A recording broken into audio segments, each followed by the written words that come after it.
Today we're in 5.4 day 2, and the focus is going to be on solving equations using the multiple angle identities. We'll start with one that is from the double angles, which are right down here, of course, and we've got sine of 2x equals sine of x. Now remember, this isn't a proof. We're actually solving this equation, so we are going to work with both sides of the equation at the same time. Now, one thing to keep in mind with all these equations we're doing is that we're going to be between 0 and 2 pi, so that's one turn on the unit circle. First thing we want to do is get everything on the side by itself so that we can use the zero product property. So I'm going to subtract sine over to this side. So then we'll end up with sine 2x minus sine of x. One thing to keep in mind again is that the fact that this is 2x, this is x, means that these are completely different from each other, essentially.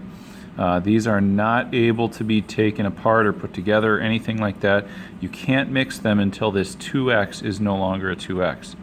That's what the double angle formulas are going to be for. So the double angle formula that we're going to be looking at right here is this first one. And so that gives us just one option for replacing sine 2x, so that's good. It just turns into 2 sine x cosine x minus sine x. Okay, so there's our completely expanded equation. Now the important thing about this one, you notice, is that each of those terms has sine x in it, so we can factor that out. So we'll factor that out as sine x out in the front, leaving us with 2 cosine x minus 1 on the inside.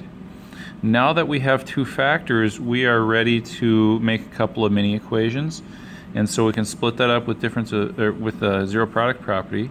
And so sine equals 0 is one of them, and then 2 cosine x minus 1 equals 0 is the other.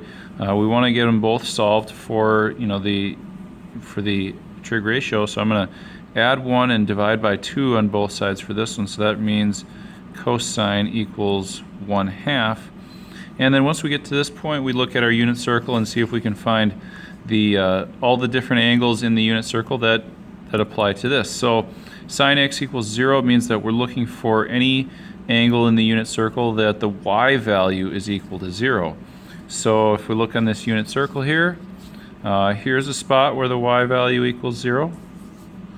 And then here's a spot where the y value equals 0. Everywhere else it's different. So our two solutions for sine of x are going to be 0 and pi.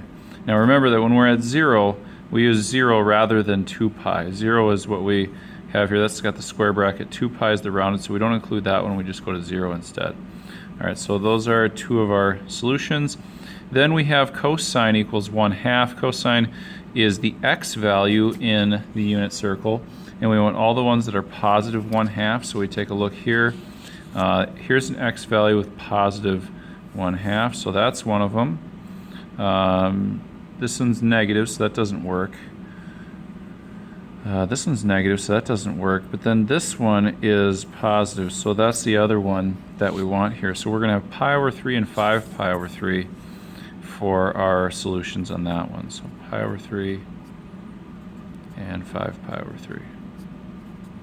So that makes up our whole list of solutions for this equation. It's always a good idea to plug them back in, see if they work.